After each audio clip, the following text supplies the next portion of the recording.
Hello my friends, Classas. This is Matilda and welcome again to Tilda's Cookbook.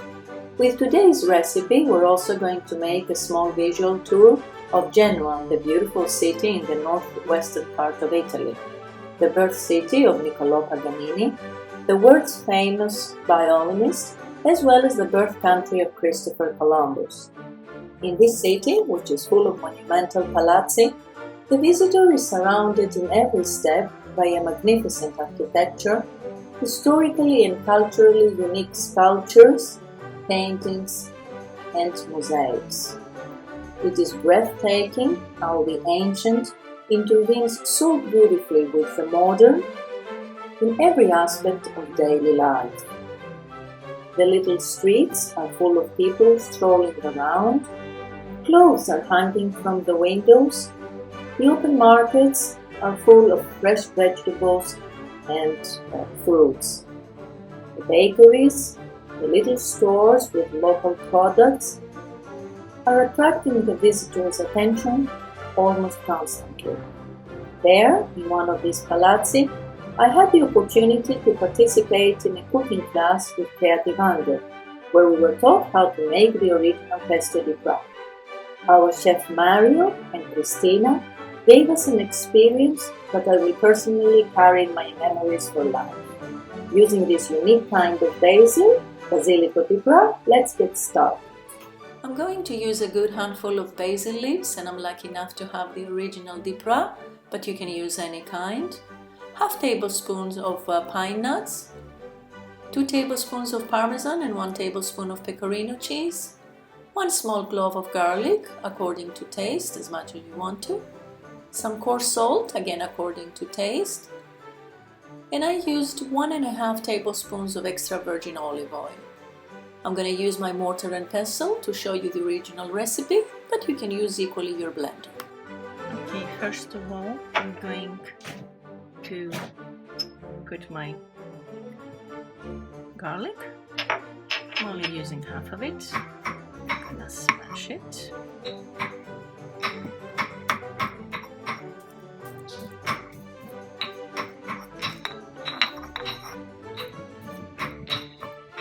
I'm only going to use just a pinch of salt, just because I'm not going to put any salt on my pasta. So I'm putting a little bit of salt here. I'm going to put the pine nuts here.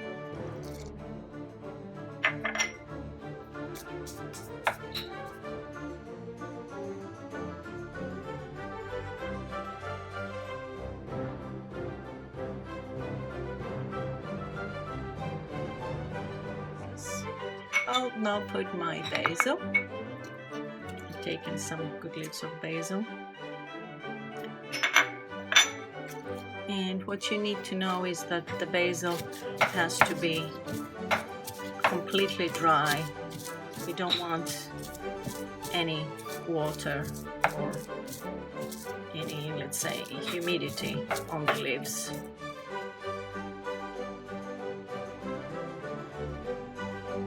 At this point, I'm going to add some olive oil.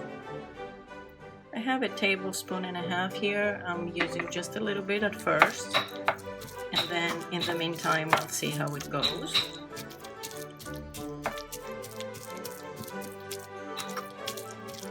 I'm doing just a portion for one dish, but you can do it accordingly for as many as you want to.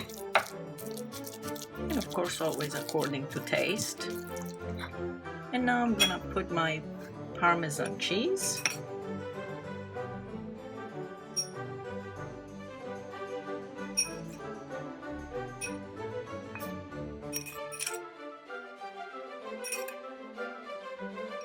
I'm using half of it first and then I'll see how it goes.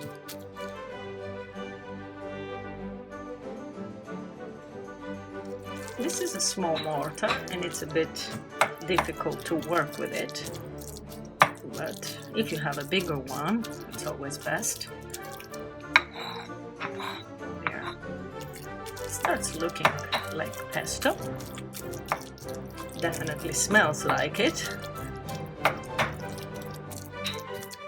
And of course, if you do it in a blender, it's gonna be finer and everything is gonna smash much easier and get a better paste. I'm just gonna take little bits from my pestle to be able to incorporate everything better. I'll put a little bit of Parmesan more. Actually, I'll do my whole thing.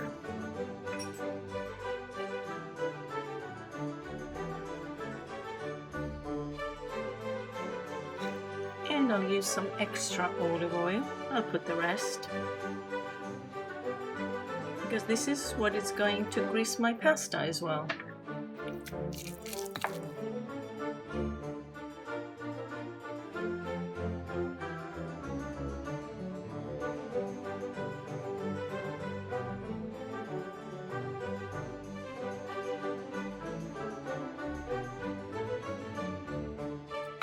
And my cheese was not grated very finely, so that makes things a little more difficult.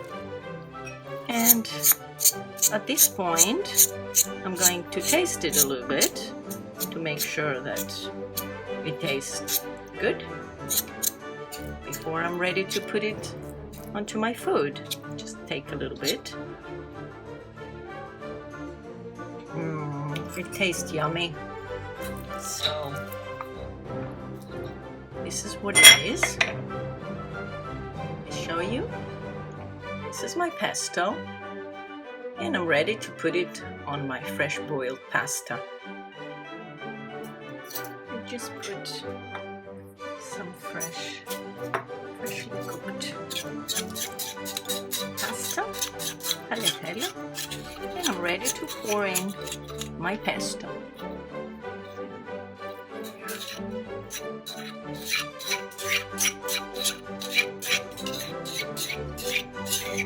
I'm craving this lunch for today. Taking every little bit of it. It looks so yummy. And there, I'm gonna mix it. Tagliatelle. That looks so delicious.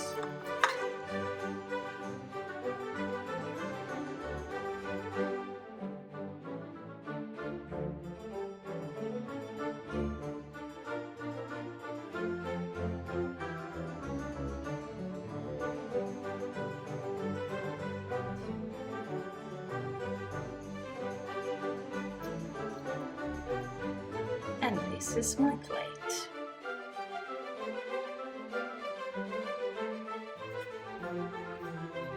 And this is going to be my lunch for today. I'm really craving it. So let me try it to tell you how it is.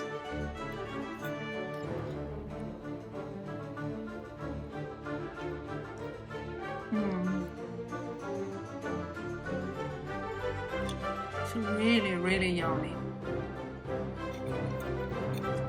My dog is right around, craving for it. I hope you'll try this recipe. See how wonderful it is. You're gonna love it. Thank you for watching.